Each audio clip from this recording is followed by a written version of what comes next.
After 2 tough years, the corporate holiday party is making a comeback, although, let's face it, the champagne fountains aren't going to be at the receptions this year. Nevertheless, if you find yourself spending more time in the restroom than in the reception hall, you may be missing out on a lot of career opportunities to rub elbows and shoulders with the corporate chiefs. Debra Fine is a former engineer who has written a book entitled The Fine Art of Small Talk, and she's here to help us guide us through this holiday season here. Why is small talk so tough for so many people, Debra? Well, because a lot of us just don't know how to do it, so we claim that it's too stupid to waste our saliva on, or, you know, who needs it? It's like small change, what a waste of time, or women do it a lot, therefore it's of no value whatsoever. But it's the appetizer for any relationship, and if we talk about business relationships, it is the appetizer to bring that to a more connected place. Why do you think it is that small talk has a reputation for cheap talk? Because it's trivial in a lot of cases, and I won't contend any differently, that in a lot of cases it's very trivial, but it does take you to the next step of that relationship to build a business friendship, because all things being equal, people do business with their friends.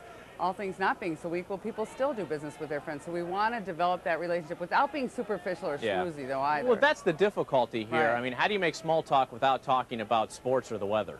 Well, for instance, it's Friday, so tonight you're dragged to some horrible event by your spouse for her or his office party, and they're all talking shop, or you have to go on your own, or you're holding an open house at your firm. This is what I'm going to suggest. Instead of saying how's work to somebody that walks into your open house, how's business, so that they'll say pretty good, and then you don't know what to talk about then. Instead say, what's been going on with your business since the last time we had a chance to talk? Or bring me up to date. What's been going on with work for you? That is the kind of small talk I'm talking about, to take it to a level where we have a real conversation instead of this, so what do you do? Well, I'm an engineer, so where are you from? Chicago. Right. So are you married? No. Well, you're an FBI agent. You're not going to have a real conversation. And you know what's interesting about that is you're still asking essentially the same question, Right. What do you do for a living? But it's the way you phrase the question. Language still means something even in small talk. It's huge. It's just like, don't ask somebody how their wife is. What if she left him, for goodness sake? And what's been going on with the family? Or bring me up to date about the family. And those are likely to get a sentence in response rather than a one-word answer. Well, are there topics that are off limits, though, getting too personal with just small talk? Well, if someone discloses something to you that makes you uncomfortable, and that will happen, of course, especially if they've had a few too many, what I like to do is say, I'm not comfortable talking about that, or that's just something that just feels uncomfortable for me.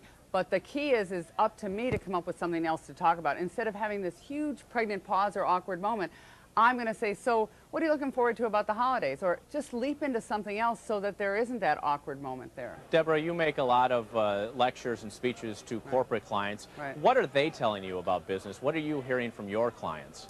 Well, I think that in different sectors, of course, there's different economies in different parts of the country. I'm from Colorado myself, and we're having a tough time out there with a lot airlines, obviously the oil and gas, et cetera, travel industry, telecommunications, and IT. It's really been really challenging. But I hate to use the word networking, Tom, because I just hate that word, and I hate those people. You know, they walk up to you. You know, if you can't help them get a job, if you can't buy their product or their service, yeah.